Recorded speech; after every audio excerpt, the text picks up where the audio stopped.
마태복음 25장에 보면 볼륨을 좀 올려주세요. 달란트 비유가 나오지요. 거기 한 달란트 받은 사람, 두 달란트 받은 사람, 혹은 다섯 달란트 받은 사람이 나오고요. 예수님께서는 이렇게 달란트를 받은 사람들이 그것을 더 잘 활용해 가지고 이윤을 남기기를 원하셨죠. 그랬을 때 다섯 달란트와 두 달란트를 받은 사람은 그걸 가지고 열심히 장사를 해가지고 다섯 달란트를 더 남기고 두 달란트를 또 남겼습니다. 그런데 한 달란트 받은 사람은요, 그걸 전혀 사용하지 않고 땅속에 묻어뒀다가 주인이 와서 그것을 찾으니까 그대로 갖다 드렸어요. 예수님은 이거를 보면서 다섯 달란트 받은 사람이 장사를 해가지고 다섯 달란트를 남겨서 열 달란트를 가져왔을 때 착하고 충성된 종이라고 말씀하시고요. 두 달란트를 가지고 또 장사를 해서 두 달란트 더 남겨서 네 달란트를 가져온 사람, 그 사람에게도 똑같이 착하고 충성된 종이라고 칭찬을 해주셨습니다. 한 달란트 받은 그대로 땅속에 묻어뒀다가 한 달란트 그대로 가져온 사람은 악하고 게으른 사람이라고 책망을 하신다고 그랬죠. 이것은 오늘 요즘에 우리가 보고 있는 권세라고 하는 것을 거기에 그대로 적용할 수 있어요. 하나님께서 저와 여러분에게 이렇게 권세를 주셨고 능력을 주셨으면 그걸 뭐 하라고 주신 거예요? 사용하라고 주신 거지요. 여러분, 달란트라고 하는 말이 돈으로 따지면 이게 보통 많은 게 아니에요. 한 달란트를 여러분 1억이라고 생각해도 사실은 그게 적은 거예요. 그보다 훨씬 더 많이 나가는 게 한 달란트의 가치예요. 1억이라고 하는 돈, 저와 여러분 모으기가 쉽습니까? 어렵습니까? 만약 예를 들어서 우리가 1억을 모으려고 준비를 한다고 했을 때 한 달에 300만 원씩 저금을 한다고 해봅시다. 그러면 300만 원을 1년 모으면 3,600만 원 정도 되지요? 그러면 그것을 3년 동안 해야 1억이라고 하는 돈이 모아지는데, 여러분 평범한 사람들이, 직장을 다니는 평범한 사람들이 1억을 모으기 위해서 한 달에 300만 원씩 저금을 할 수 있을까요? 그런 사람 거의 없습니다. 500만 원을 버는 사람이라도, 한 달에 500만 원씩 버는 사람이라도 300만 원씩 저금하는 건 보통 어려운 게 아니에요.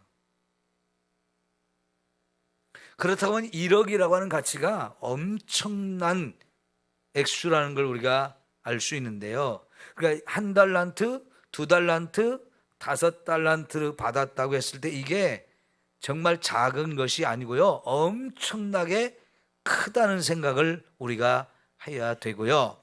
그 달란트를 하나님께서 저와 여러분에게 맡겨주신 이 권세와 능력으로 그대로 생각해도 이게 전혀 틀리지 않은 건데, 아까 말씀드린 대로 예수님께서 저와 여러분에게 권세와 능력을 주신다 그랬으면 주셨을까요? 안 주셨을까요? 확신들이 없죠?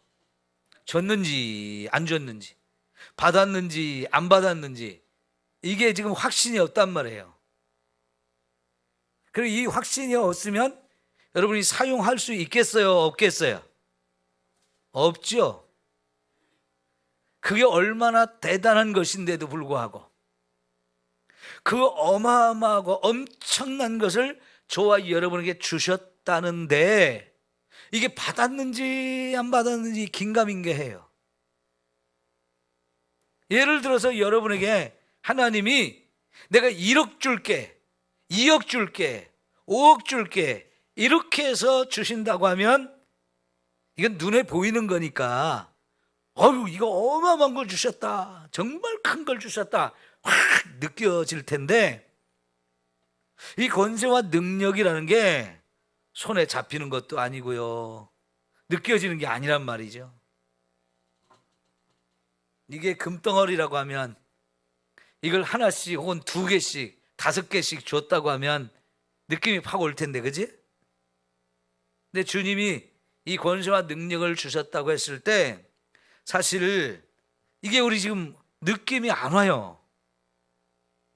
근데 제자들에게 이걸 주시면서 너희가 나가서 전도해라, 그럼 병든 자 치료하고 귀신 들린 자 쫓아내라, 제자들이 나가서 했어요? 안 사용했어요? 사용했죠. 그래서 분명히 귀신도 쫓겨나가고 병도 치유를 받는 것을 그들이 눈으로 목격을 했어요. 야, 얼마나 신나고 얼마나 재미있었겠어요. 우리한테 이런 능력을 주셨다니, 우리한테 이런 권세를 주셨다니, 그게 확인되어지면서요, 예수님 신 그 권세와 능력, 이게 막 확 느낌이 오고, 그리고 그래서 병든 자 더 찾아다녀서 너 뭐 병들었어? 당신 뭐 어디 아파? 내 기도해 주면 나. 막 이러면서 다녔을 것 같아요. 신나가지고. 그러죠? 아, 이거 주기는 주셨는데 야 이거 아까워서 자꾸 쓰면 달아 없어지면 어떻게 하지? 그런 걱정 했을까요? 안 했을까요? 그런 걱정 할 필요 없어요. 그거 쓴다고 자꾸 쓴다고 달아 없어지는 거 아니잖아요. 그러죠?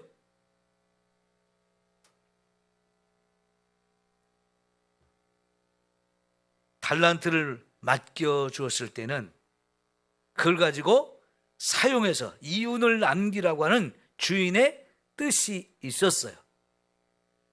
그래서 2명의 이 사람들은 그걸 가지고 열심히 장사해서 막 정말 열심히 하다 보니까 그게 배로 남겨지는 엄청난 일이 일어났어요. 야, 그때 달란트를 가지고 장사를 해서 돈이 벌어질 때 막 들어올 때 얼마나 이 사람들이 돈 벌리는 것에 신나고 재미있고 막 이랬을까요? 그런데 1달란트 받은 사람은요, 땅에 묻어놓고 가만히 있다 보니까 그게 뭐 늘어나는지 안 늘어나는지 그게 염려할 거 없어요. 아무도 모르는 곳에 살짝 감추어놨기 때문에 그냥 주인이 왔을 때 그대로 꺼내다 주면 되니까요, 그냥 뒷짐지고 왔다 갔다 그냥 자기 하고 싶은 거 다 하면서 이렇게 살았어요. 그러느라고 이게 늘어나는 거 이걸 한 번도 경험을 못했어요. 그 흥분되고 그 감격스러운 걸 전혀 느끼지 못했어요. 그거는 정말 악하고 게으른 놈이라고 책망을 받으면서 그걸 다 빼앗아 가지고 2달란트 있는 사람, 10달란트 있는 사람한테 맡겨주면서 너 처음에 5달란트 맡겨줬던 사람, 네가 5달란트 더 남겼는데 이제는 내가 너한테 10달란트를 맡겨줄 때, 그리고 저 1달란트 고장 갖고 온 놈 그거 뺏어 가지고 너한테 더 맡겨줄게 하면서 더 나가서 마음껏 해보라고 또 기회를 줘요. 2달란트 맡은 사람도 2달란트 남겨온 거 그까지 다 더해서 주면서 4달란트 맡겨줄 테니까 가서 또 한번 열심히 해봐라, 기회를 또 준단 말이죠. 근데 일하지 않았던 그 악하고 게으른 종한테는 있는 것도 다 빼앗았어요.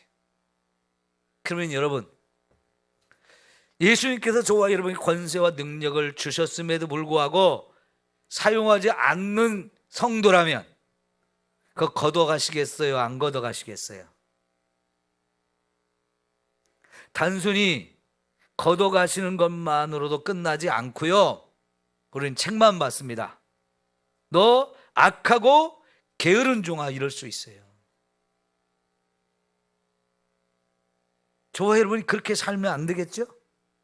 당연히 저와 여러분 분명히 권세와 능력, 제가 계속 매주마다 금요일마다 이 권세와 능력에 관한 이야기를 하는데 어쩌면 여러분이 저 목사님이 저 얘기 왜 하나 싶었을 것 같아요. 근데 이제부터 정말 우리가 정신 바짝 차려야 될 게 뭐냐면, 정말 예수님이 저와 여러분에게 주셨다면 우리는 그것을 사용해야 한다는 겁니다. 주셨는데도 불구하고 사용을 안 하면 책망받아요. 악하고 게으른 놈이란 소리를 듣게 됩니다. 그건 원치 않지요? 이왕의 신앙생활을 하면서 주님이 이런 놀라운 권세와 능력을 베풀어 주셨다면 이거 정말 우리가 우리 주변에서 사용할 때가 얼마나 많습니까? 지금 여기에 앉아있는 분 중에도 거의 대부분이 질병을 가지고 있어요. 몸이 안 아픈 사람, 한 곳도 아픈 곳이 없는 사람 거의 없을 거예요. 그러면 여러분 적어도 나 자신을 위해서 혹은 내 가족을 위해서라도 우리는 주님이 주신 그 권세를 가지고 치유를 위해서 기도해야 됩니까? 안 해야 됩니까? 해야죠. 근데 어떤 심정으로 해야 돼요? 반드시 내가 기도해서 치유해줘야 되겠다. 에? 내가 이 사람 위해서 기도해가지고 내 기도로 이 사람이 치유되는 걸 확실하게 경험해야 되겠다.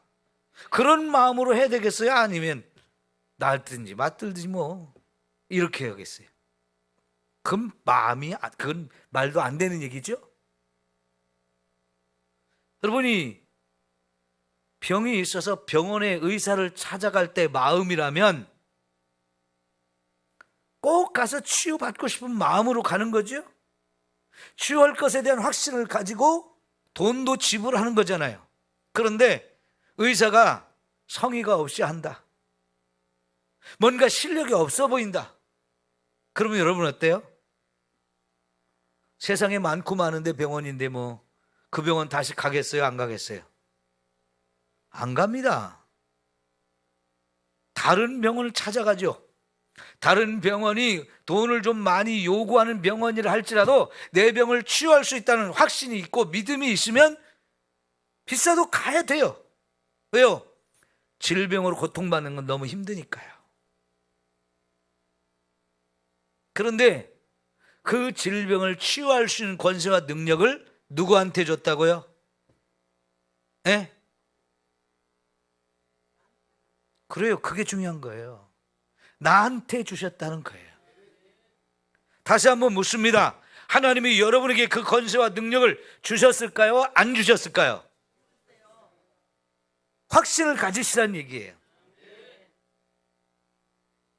만약 여러분에게 그런 확신이 없으면 기도하세요. 구하세요. 하나님, 나에게도 그런 권세와 능력을 주세요. 그래서 내 병이라도 좀 치유받고 살고 싶습니다. 내 가족의 병이라도 내가 치유해주며 살고 싶습니다. 그런 간절함 없어요? 네? 있죠?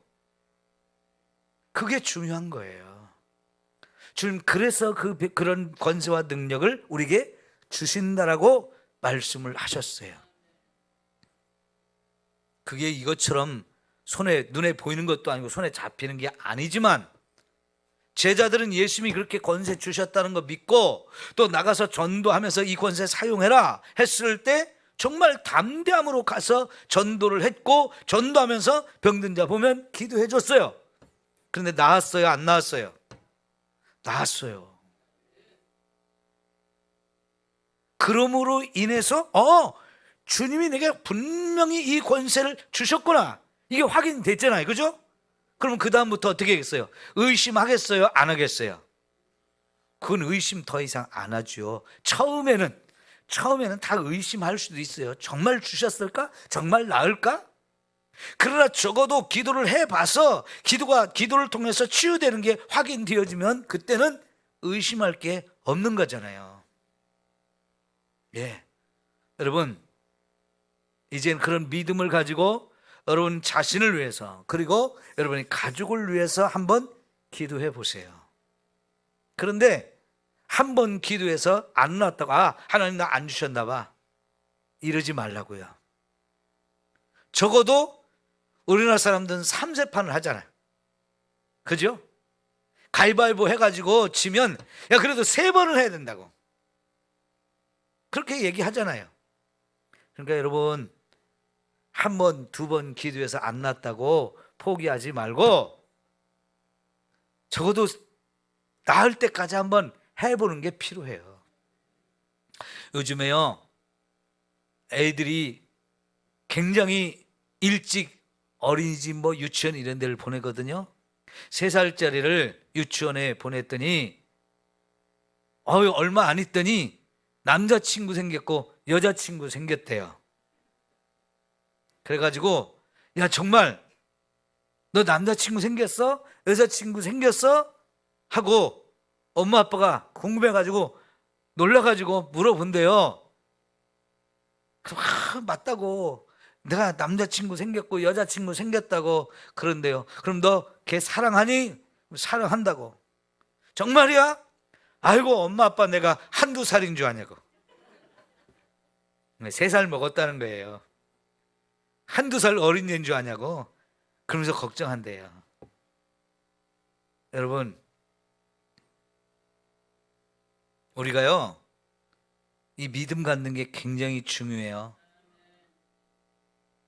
정말 예수님이 도마에게 뭐라고 말씀하셨어요?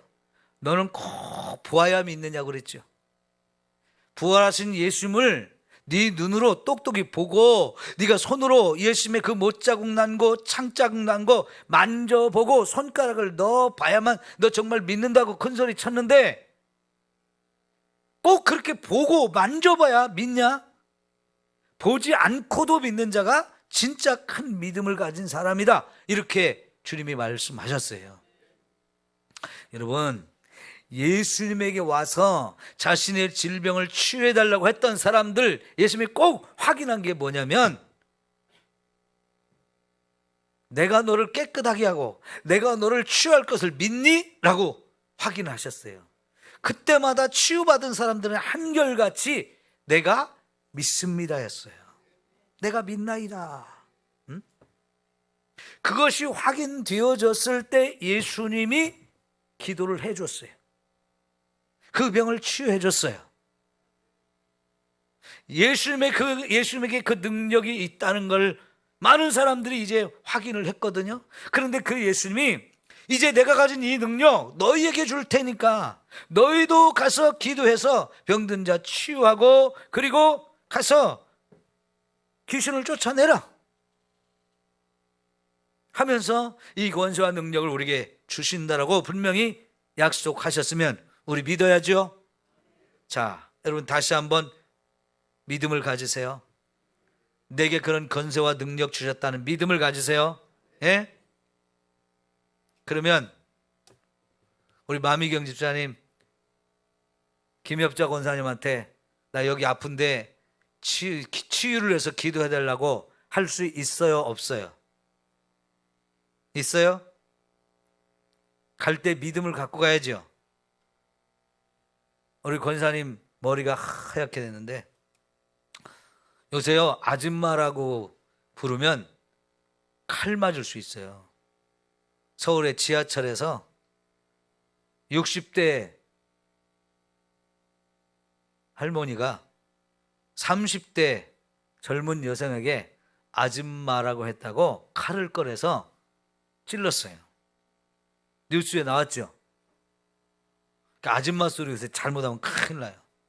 그럼 우리 권사님 같이 이렇게 할머니한테도 할머니라고 해도 싫어하고 아줌마라고 해도 칼부림 맞을 수 있으니까 뭔가 좀 다른 명칭을 좀 찾아야 될 것 같아. 예? 여사님, 예. 제가 명칭을 하나 만들었어요. 흰머리 소녀. 어때요? 예? 너무했어요? 젊게 불러주는 게 좋잖아요. 이쁜 아줌마. 예. 근데 권사님 같은 정도 연세 드신 분이 이쁜 아줌마라고 부르니까 이제 그건 좀 괜찮은데 남자인 제가 여자를 보면서 이쁜 아줌마 그러면 딱이 맞을 수 있어요. 성희롱이라고 말할 수 있어요. 근데 우리 흰머리 소녀 좀 괜찮지 않아요? 아니에요? 우리 장로님 같은 분은 그럼 흰머리 소년, 소년 소녀로 불러주면 어때요? 하여간 요새 명칭이 참 어려워요. 예? 저렇게 다 머리도 하얗게 센 할머니가 뭐 나를 위해서 기도해 준다고 내 병이 낫겠어? 그러면 어떻게 했어요?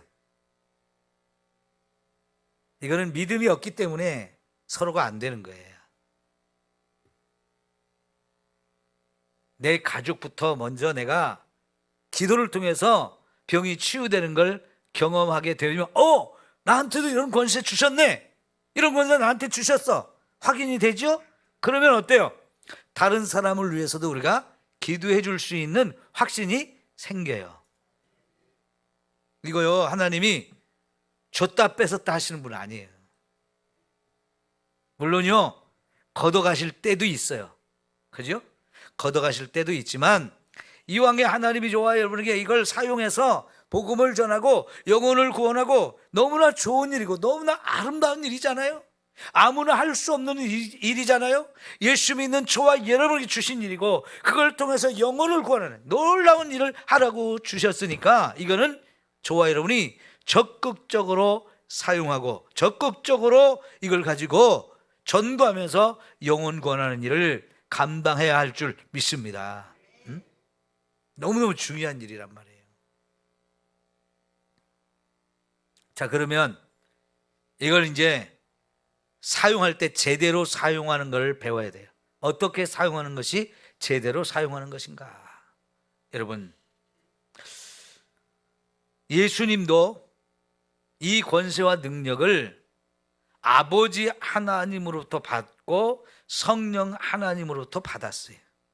그러니까 예수님이 마태복음 28장에서 하늘과 땅의 권세를 내게 주셨으니 그랬어요. 하늘과 땅의 모든 권세를 내게 주셨으니. 누가 주셨다는 뜻일까요? 하나님 아버지와 성령 하나님께서 예수님에게 주셨다는 거예요. 그러니까 주셔서 받아서 가지셨다는 얘기고 그것을 지금까지 이 땅에 살면서 영혼을 구원하는 일을 위해서 열심히 사용해 오셨거든요. 그리고 이제 예수님이 하늘로 올라가기 직전이에요. 이제는 그 권세를 제자들에게 주신다 그랬어요. 그러니까 예수님이 저와 여러분에게 주시는 것이고 하나님 아버지가 주시는 것이고 성령님이 오셔서 저와 여러분에게 이 권세를 주셔요. 그렇다면 여러분, 하나님과 계속 우리가 동행해야 돼요. 예수님과 교제해야 돼요. 성령님이 내 안에 계신 것을 믿고 성령님께 내 자신을 드리면서 성령의 인도하시면 내가 순종하면 이 권세와 능력 얼마든지 계속해서 우리가 사용할 수 있게 되어집니다. 그러니까 예수님도 이 권세와 능력을 제대로 사용하기 위해서 늘 깨어서 기도했던 거예요. 예수님이 그렇게 기도하기를 힘썼던 이유가 거기에 있어요. 하나님과의 관계가 끊어지면 예수님도 그 권세와 능력을 사용할 수 없게 되어져요. 마찬가지로 저와 여러분도 하나님과 교제하고 성령님과 동행하고 예수님과 함께하는 이런 삶을 살지 않으면 주셨어도 그것이 이제 다 사용할 수 없는 것이 되어진단 말이에요. 여러분, 이게 자동차 키인데요, 이거를 제가 여기서 누르면 저 밖에 있는 주차장에 있는 차가 문이 열리거나 닫히거나 그래요. 여기는 뭐 시동 걸고 끄고 이거는 안 들어 있는데 여러분 보세요. 이게요, 왜 이게 가능합니까? 이 속에 배터리가 들어있어서 그래요. 이 배터리라고 하는 것은 시간이 지나면 점점 그 힘이 약해지죠. 나중에는 이 배터리를 여기 보충해서 새로 갈아서 새 것을 넣어줘야 또 다시 사용할 수 있는 건데요. 여러분, 성령님과 우리의 관계, 예수님과 우리의 관계, 하나님과의 우리의 관계가 끊어지면 그거는 더 이상 힘을 잃어버리는 것이 되어져요. 그러니까 우리가 이 성령이 주신 이 놀라운 권세와 능력을 우리가 사용하면서 살려면 끊임없이 하나님과 기도로 교제하고 말씀에 순종하는 이런 삶을 살아야 이것을 더 강력하게 사용할 수 있는 은혜가 우리에게 주어지는 거예요. 절대로 하나님과의 관계가 끊어지지 않도록 늘 깨어 기도하고 말씀에 순종하는 이런 삶을 살아가고 성령으로 충만케 되어지기를 축원합니다. 이게 너무너무 중요한 거예요. 늘 예수님도 기도하기를 쉬지 아니하셨고요. 특별히 우리가 누가복음을 요즘 보고 있는데 그 누가복음에는 예수님 무슨 일을 하든지 항상 기도를 앞세우고 있는 모습을 보는데 그 기도를 통해서 뭘 확인하냐면 이게 하나님의 뜻일까요? 아닐까요? 항상 그거를 점검하는 거예요. 그래서 하나님의 뜻을 이루어드리는데 항상 목적을 두고 그래서 그것이 하나님 뜻이다 하면 그때 정말 하나님 주신 권세와 능력 사용해서 그 일을 가장 아름답게 열매가 맺혀지도록 그렇게 일하신단 말이에요. 그게 오늘 저와 여러분이 하나님께서 저와 여러분이 주신 이 권세와 능력을 사용하는 가장 좋은 방법이고 가장 안전한 방법이 되어지는 거지요. 여러분, 아까 달란트 비유를 처음 말씀을 드렸는데 그 한 달란트, 두 달란트, 다섯 달란트를 이제 그들에게 맡겨준 거거든요. 아예 준 게 아니고 맡겨놓은 거예요. 내가 먼 나라를 갔다 올 때까지 너희들이 이것을 좀 관리 좀 해라. 그걸 우리는 보통 청직이라고 말을 해요. 청직. 관리하고 맡아서 그것을 잘 이제 정리하고 하는 이런 역할을 하는 게 바로 청지기가 하는 일인데 우리에게 권세와 능력을 주실 때 바로 저와 여러분 그런 역할을 하라고 맡겨준 그 권세를 가지고 잘 사용해서 더 좋은 결과를 만들어내라고 우리에게 맡겨주셨거든요. 그러면 이것을 제대로 바른 곳에 사용하는 것이 너무너무 중요해요. 그런데 세상에는요 그런 것을 오남용하는 일들이 너무나 많기 때문에 그런 것은 죄라고 세상 법에도 확실하게 처벌을 하거든요. 여러분 예를 들어서 여러분이 약을 먹는다 할 때 약을 먹어볼 때 잘 살펴봐야 돼요. 내가 이 약을 먹었는데 효과가 있는가? 아니면 이 약이 너무 세서 나를 힘들게 하는가? 아니면 먹어도 아무런 효력이 없는가? 여러분 잘 살펴야 되잖아요. 그냥 주는 대로 무턱대고 먹으면요 전혀 효과가 없는 걸 먹어가지고 돈만 낭비할 수도 있고요. 아니면 내 몸에 맞지 않는 걸 먹어가지고 전혀 이 효과를 보지 못하고 오히려 역효과가 나는 경우들도 있는 거거든요. 그래서 반드시 오용하거나 남용하거나 하지 않아야 된다는 거죠. 하루에 3번 먹으라고 그랬는데 빨리 낫고 싶어서 5번을 먹었다. 그거 큰일 납니다.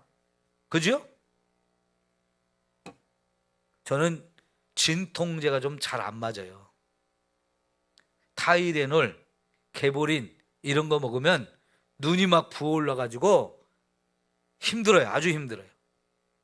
그래서 저는 그런 타이레놀, 개보린 이런 걸 잘 못 먹어요. 그래서 그런 부작용이 없는 진통제를 찾아서 사용해 달라고 의사한테 요구를 해야 의사들이 그걸 알고 저한테 맞는 그런 진통제를 찾아가지고 사용해 주거든요. 잘못 사용하면요 제 몸이 너무너무 힘들어요. 여러분에게도 그런 것이 얼마든지 있을 수 있거든요. 약이라는 건 정확하게 함량을 지켜서 여기 몸에 맞게 이렇게 사용해야 되는데 잘못하면 그렇게 오히려 역효과가 나고 부작용이 날 수도 있는 거거든요. 여러분이 헌금을 하면 우리가 이렇게 오늘 또 보면 정기영 청년이 11조 냈고요. 김은순 집사님이 1,000번제를 냈어요. 그러면 여기에 다 목적이 있게 드린 거죠. 어떤 분은 특별헌금을 내요. 그 특별헌금을 우리가 어디에 쓰기 위해서 모으는 거예요? 해외에 교회를 건축하는 것으로 우리 교회가 60주년 창립 기념을 해가지고 해외 교회를 건축하는 데 사용하려고 여러분이 헌금을 드리고 우리가 그걸 지금 착실하게 모으고 있는데 올해는 그걸 사용해서 교회를 건축을 해야 돼요. 어디에 어느 곳에 그거를 건축을 할 건지 우리가 좀 잘 선정해야 되는데요. 근데 그거를 다른 거 급하다고 다른 데 써보면 어떻게 쓰겠어요? 원래 목적한 대로 우리가 쓰지 못한 거죠. 그러면 그동안 건축을 위해서 헌금을 드렸던 사람들의 마음이 한꺼번에 다 무너지는 거예요.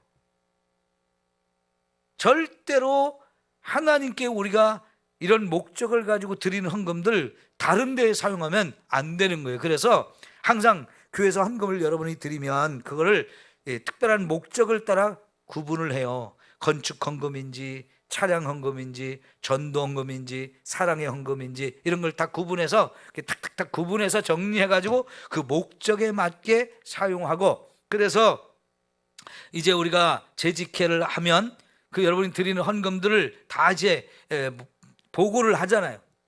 전도 헌금이 얼마큼 들어와서 얼만큼 어떻게 사용했는지, 선교 헌금을 여러분들이 얼만큼 드려서 그걸 어떻게 사용하고 있는지 이런 것들을 다 조목조목 해가지고 다 항목별로 해가지고 여러분에게 보고를 하는 이유는 이게 목적에 맞게 정확하게 썼느냐 하는 것도 우리가 확인을 하기 위한 거예요. 근데 이것을 목적에 맞게 사용을 안 하면 그럼 그 헌금 하지 맙시다 이래야 되죠. 아니면 이제부터 바르게 목적에 따라 사용합시다 해서 바로 잡아주든가 이걸 해야 된단 말이에요.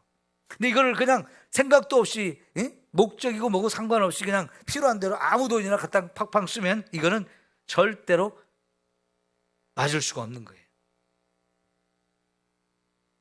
그거를 우리가 정확하게 하기 위해서 회개를 두고 재정을 보게 하는 거고요. 그 감사도 우리가 하는 거예요. 다 회사도 그렇고 가정에도 그렇고 세상 모든 곳이 다 그렇게 해야 돼요.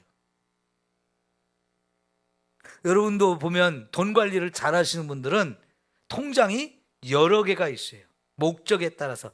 이런 거는 이 통장에 돈을 넣어두는 것은 공과금 나가는 통장, 이 통장은 적금용 통장, 이거는 아들 몫으로 우리가 저금하는 통장, 이것은 보험이 들어가는 통장, 뭐 이런 식으로요 잘 구분을 해가지고 이렇게 딱딱딱 나누어 놓으면은 규모가 있어져요. 계획이 있어져요. 그냥 있는 대로 주머니에서 푹푹 꺼내서 아무 데나 사용하다 보면 돈이 언제 어디에 썼는지 모르게 그냥 술술 새나가기가 쉽거든요. 그런데 돈을 잘 관리하는 사람은 이렇게 나누어서 통장을 여러 개 만들어서 따로따로 관리를 하기 때문에 새나가는 데가 없고요, 정확하게 목적에 맞게 사용을 해서, 그래서 그러고도 또 돈이 남게 만들죠. 이거는 노후를 위해서 준비하는 자금, 이렇게 다 목적에 맞춰서 탁탁탁 관리해야 이게 정확하게 관리가 돼요. 저도 이런 거를 깨닫기 전에는요, 교회에서 목사로서 사례비 받는 것도 얼마 안 되지만은 그냥 계획 없이 써보니까 항상 모자라요. 항상. 그러니까 여러분 공과금을 내야 되는데 못 내는 경우가 생겨요. 그럼 어떻게 돼요? 이건 난감해지는 거예요. 핸드폰 비용 내야 이게 그 다음 달에도 사용할 수 있는데요, 다른 거 쓰느라고 핸드폰 값을 못 냈어요. 이런 일이 생긴다고요. 그리고 그렇게 되지 않기 위해서는 따로따로 잘 구분해서 관리하는 지혜가 필요한 거거든요. 회사에서 더 철저하게 그런 걸 합니다. 왜냐하면 회사라고 하는 것은 규모도 크고 목적이 수없이 많이 나누어지기 때문에 그 목적에 맞게 다 날 잘 관리하지 않으면 이게 구멍이 나기가 쉬운데요. 근데 회사 같은 데서는요, 정해진 목적 이외에 다른 곳에 쓰게 되면 이것을 경제적인 용어로 배임이라고 해요. 배임. 혹은 정치계에서도 이런 걸 배임이라고 합니다. 공직사회에서도 그런 걸 배임이라고 해요. 우리가 구청이나 시청이나 이런 데 가서 일을 보러 갈 때 좀 화가 나는 경우가 종종 있어요. 여기 가서 이 일을 해달라고 하면 그건 내 업무가 아니기 때문에 다른 데로 가라 그래요. 근데 저쪽을 또 어디라고 해서 가르쳐 갔는데 그거 내가 하는 게 아니고 저쪽에 가서 또 보라 그러는 거예요. 그러면 진짜 짜증나죠. 공무원들이요, 자기 정해진 일, 자기 주어진 일, 그거 아니고 그 외의 것은요 손도 안 대려고 그래요. 왜? 잘못하면 내가 책임을 뒤집어 써야 되기 때문에 안 하려고 그래요. 절대로 안 하려고 그래요. 그나마 민원실 같은 데는 서로 옆자리에 사람이 없으면 옆 사람이 좀 일도 대신 해주기도 하고, 점심 먹으러 가는 동안에 옆 사람이 그 사람이 보는 업무를 대신 해주기도 하고, 나중에 내가 밥 먹으러 가면서 내가 하던 일 이 사람한테 부탁하고 갈 수도 있어요. 그러지만 대부분이 공무원들이 딱 앉아 있으면요 자기에게 주어진 업무가 있어가지고 다른 건 신경도 안 써요. 내가 하는 일을 해달라고 오는 사람이 없어 나 혼자 놀고 있어도요 옆에 줄이 잔뜩 서 있어도 그거 신경 안 써요. 줄 잔뜩 서가지고 기다리면서 저 옆 사람 저 놀고 있는데 내가 저기 가서 해달라고 하면 그 사람 안 해줘요. 그럼 때 화가 나죠? 놀고 있으면서 왜 안 해주냐고. 근데 그 사람도 다 할 말이 있어요. 그건 내 업무가 아니라고, 그건 내 책임이 아니라고. 다 정해진 책임 안에서만 일을 하거든요. 그런 것을 넘어가면은 이게 배임이 돼요. 혹은 교회 헌금이라는 게 여러분 우리가 정말 조심조심해서 사용해야 되는데 목사라고 함부로 사용할 수가 없습니다. 장로님이라고 함부로 사용해서 안 됩니다. 재정부원이라고 함부로 사용해서는 안 돼요. 종종 어느 교회에서는 목사님이나 장로님이나 재정부원들이 주어진 그 권한 밖으로 그냥 돈을 함부로 사용하거나 해서 교회에 사고를 일으키는 사람들이 있어요. 그런 거 잘못하면 횡령죄로 걸려요. 공금은 공금이고 사금은 사금이죠. 공금을 가지고 사쪽에 내 사적인 용도에 사용한다, 그러면 그거 진짜 잘못하는 거잖아요. 그러니까 여러분 저도 교회에서 이렇게 생활을 하고 또 사역을 하면서 내가 이게 사적인 용도냐 공적인 용도냐에 따라서 이걸 교회 돈으로 할 건지 내 돈으로 할 건지 제가 철저하게 구별을 하려고 굉장히 노력을 해요.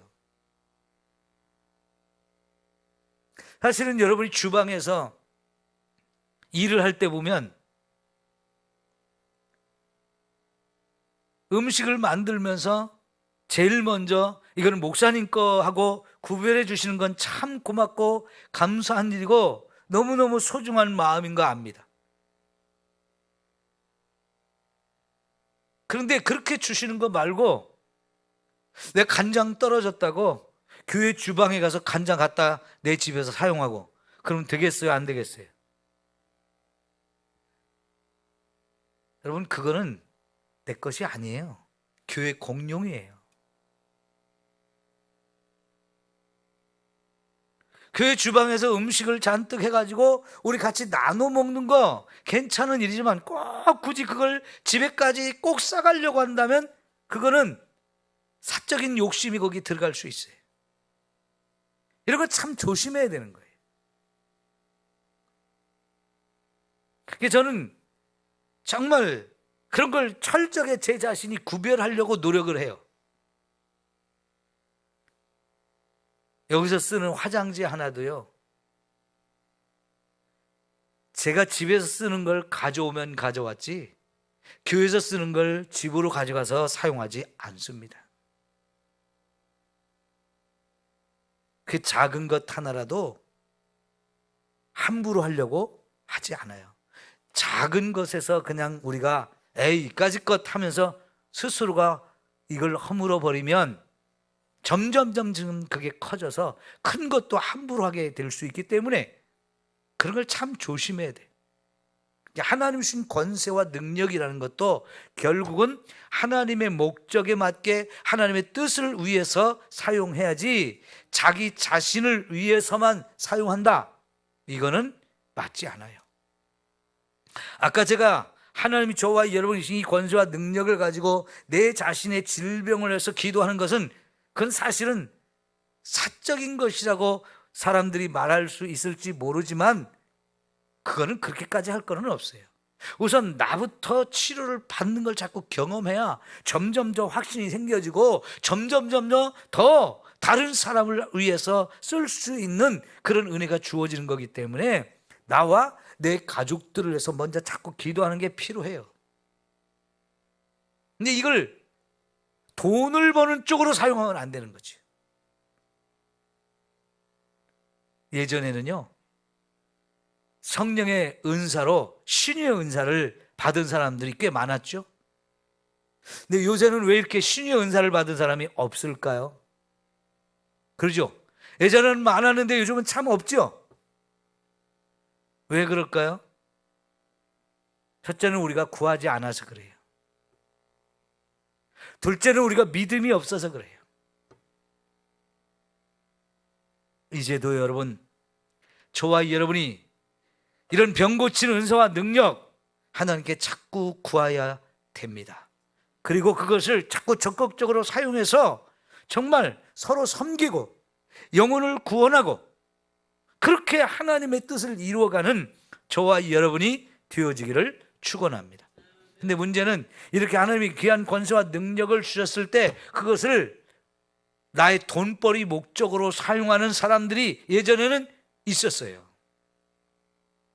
이 시골 같은 데는 좀 그래도 덜했지만은 여러분, 도시 같은 데 가면 가정재단을 세운 사람들이 있었어요.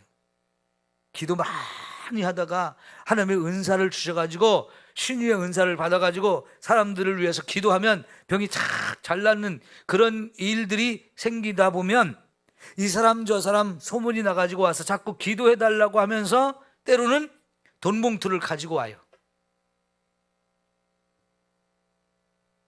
근데 그게 재미가 들렸어요.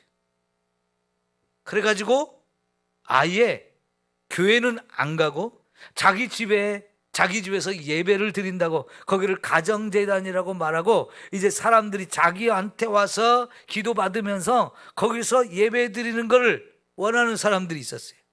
그럼 그 사람들이 그냥 감사헌금을 안 가져오면 책망해요. 적게 가져오는 것도 싫어해요. 이렇게 무리를 빚는 사람들이 꽤 있었어요. 여러분, 이런 거는 진짜 사적으로 잘못 사용하는 거죠. 요즘에 TV는 아니지만 넷플릭스라는 게 있어요.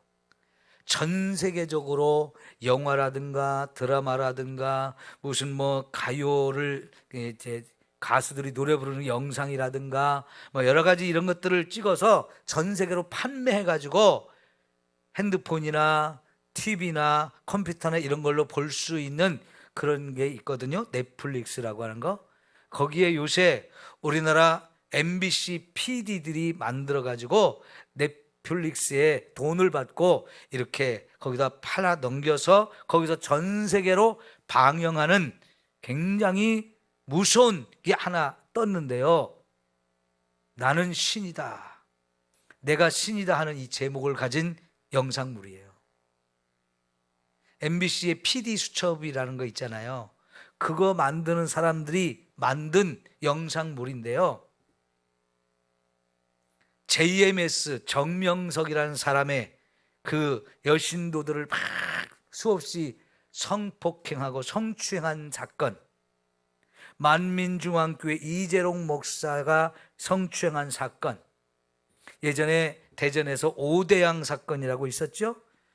30몇 명이 집단 자살을 했던 그런 사건, 그 다음에 아가동산이라고 여기 익산에 있었던 이단 교회인데 거기서 나와가지고 여자가 거기서 배워가지고 따로 차려가지고 저 이천에 아가동산이라는 농장을 만들어 놓고 거기서 수많은 사람들을 잘못된 길로 인도했던 그 사건 4가지를 8부작으로 만들어서 이게 넷플릭스라고 하는 곳에서 방영을 했는데 지금 하나씩 하고 있는데요. 이게 정말 엄청난 사람들이 보고 있어요. 특히나 제일 먼저 지금 방송하는 게 JMS 정명석에 관한 건데요. 이 사람은 외국에서 저 홍콩이나 중국 같은 데서 젊은 아가씨들, 이쁘고 몸매 좋고 그런 아가씨들만 골라가지고 자기가 하나님이라고 하면서 자기 하나님하고 섹스를 해야 구원을 받는다고 이런 식으로 하면서 수많은 아이들을 성폭행한 그런 사건이거든요. 그것 때문에 10년 감옥살이를 하고 나왔는데 또 그 짓을 해가지고 결국은 거기에 성폭행을 당했던 이 아가씨들이 이걸 폭로를 해가지고 그리고 여러분 카이스트 나온 단국대 교수가 그 사람의 죄를 30년 동안 추적하고 이렇게 해가지고 자료를 모아서 MBC PD한테 줘가지고 그것을 방송으로 만들게 했거든요. 지금 난리가 났습니다. 엄청난 피해를 보는 데가 어디겠어요? 교회입니다. 그 사람들의 이름이 뭐냐면 기독교 복음 선교회라고 하는 것이. 기독교 복음 선교회. 누가 봐도 이거 교회잖아요. 그죠? 근데 거기서 정명석이라는 사람이 자기가 신이라고 하는 거예요. 자기가 하나님이라고 하는 거예요. 그 하나님과 젊은 아가씨들을 다 골라 뽑아가지고요.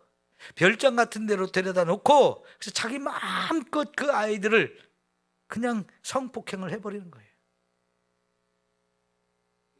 이게요, 영상으로 전 세계에 이게 방영이 돼가지고 수많은 나라 어마어마한 사람들이 그걸 봤어요. 그러면 그걸 보는 사람들이 다 교회가 그런다라고 다 교회를 욕할 거 아니겠어요? 이게 뭡니까?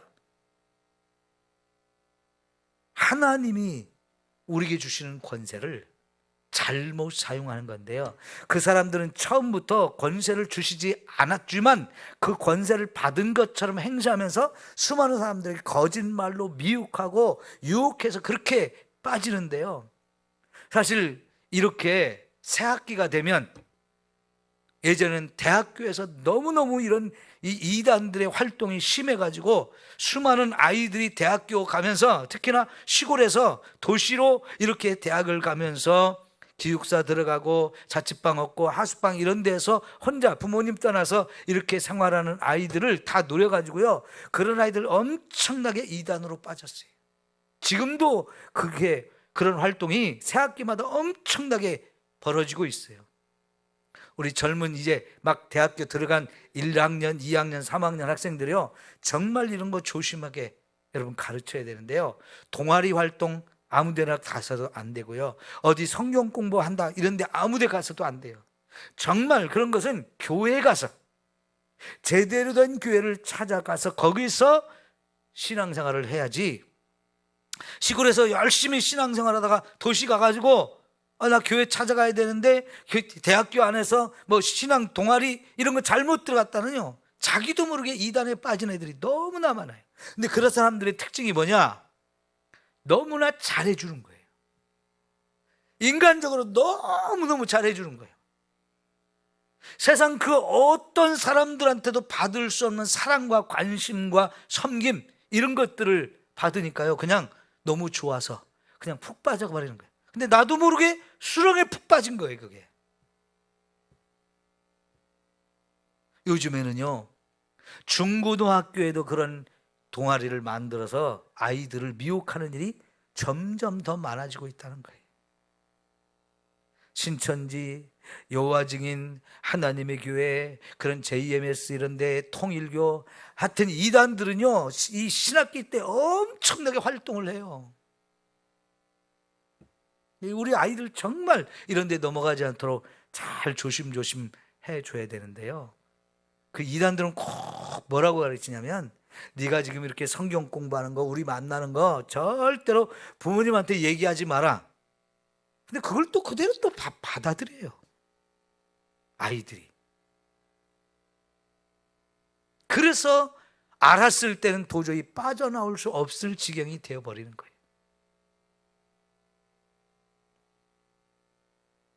여러분, 이런 일들이 왜 가능하냐?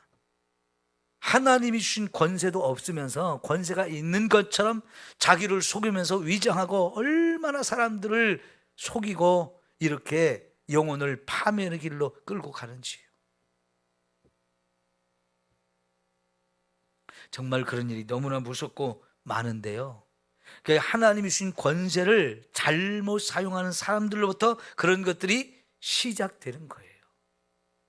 정말 우리는 이런 일들을 조심해야 합니다. 여러분, 사탄은요, 예수님께 와서도 시험했던 내용이 있잖아요. 너 지금 배고프지? 네가 하나님의 아들이라면 그 배고픈데 돌을 가지고 떡을 만들어 먹어봐라. 네가 높은 데서 한번 뛰어내려봐라. 그러면 하나님이 너를 탁 떨어져 가지고 발이 부러지거나 죽지 않게 하나님이 천사들을 보내서 탁 발을 받쳐가지고 사뿐 이렇게 살짝 깃털처럼 내려앉게 해줄 거 아니냐. 이게 다 뭐냐면요, 그 하나님 주신 그 하나님의 아들이라고 하는 이 권세를 나의 배고픈 문제를 해결하는 데 사용하라는 거고요, 하나님을 시험해 보라는 거예요. 그걸 가지고 정말 하나님 너 책임져 주시는지 안 책임져 주시는지 이런 거 한 번 더 확인해 보라고, 이런 식으로 시험을 했어요. 근데 예수님은요, 주 너희 하나님을 예배하고 높여야지 하나님을 시험하지 말라고 그랬다고. 한마디로 물리치잖아요. 떡으로 사는 것만이 아니고 우리는 하나님의 말씀으로 사는 거다 하면서 그런 걸 다 물리쳤어요. 그러니까 이 사탄이 교묘하게 그런 시험을 하는 거예요.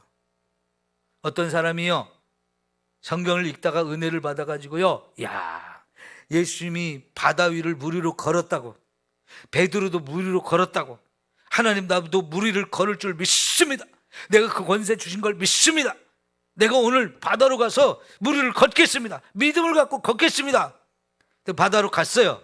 걸었을까요? 빠졌을까요? 여러분, 내가 그 시간에 기도를 많이 했고 성경을 믿고, 야, 이건 될 수 있다고 믿음이 생겼어요.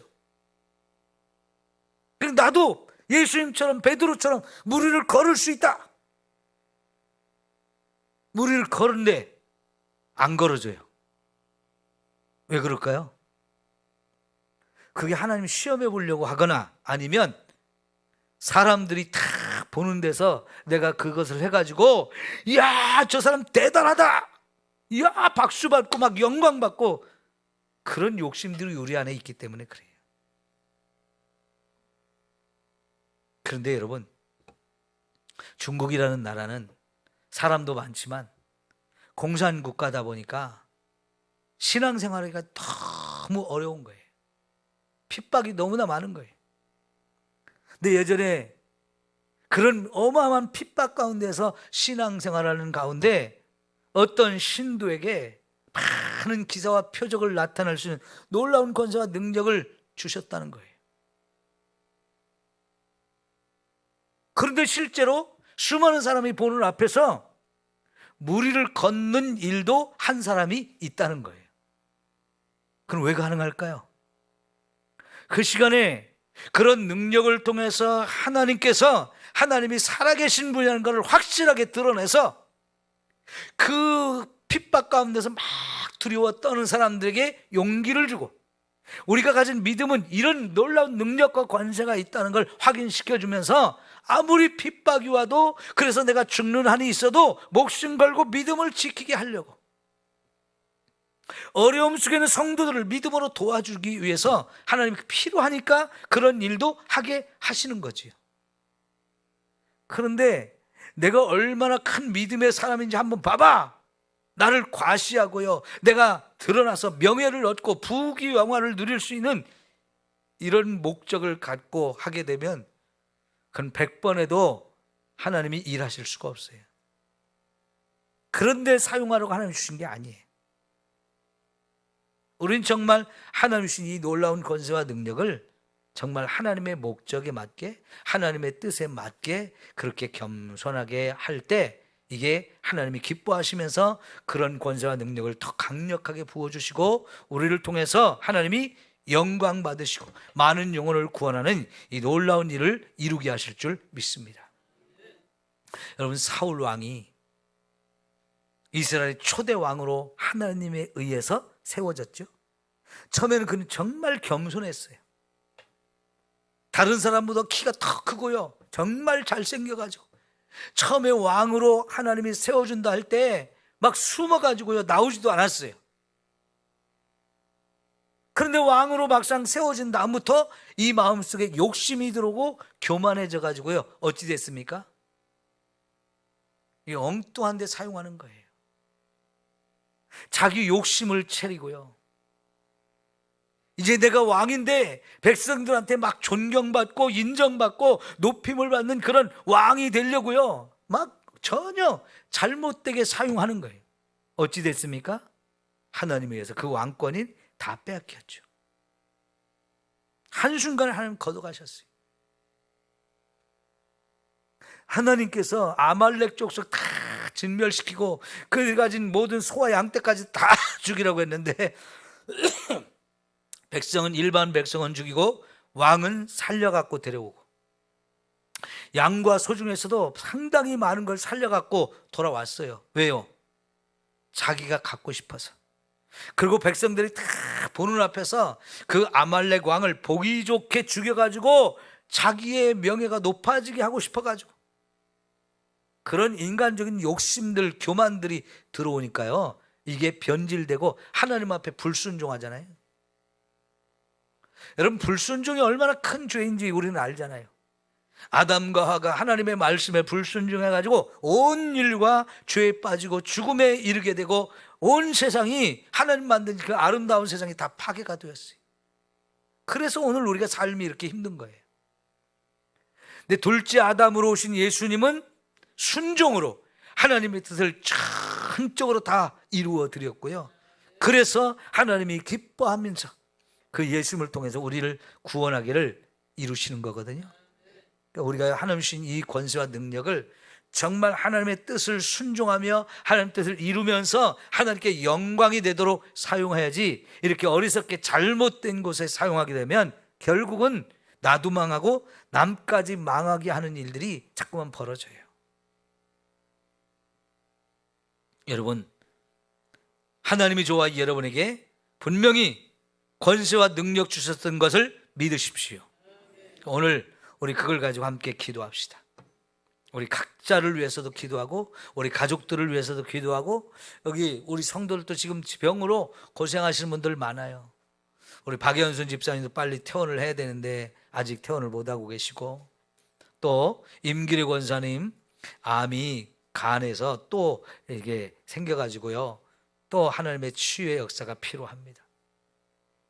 우리 허리 아프신 분들, 어깨 아프신 분들, 무릎 아프신 분들, 간이 안 좋고 폐가 안 좋고 위장이 안 좋고 여기저기 오장육부 안 좋으신 분들이 많고요, 눈도 안 좋고 귀도 안 좋고 치아도 안 좋고 여기저기 질병을 많이 가지고 있어요.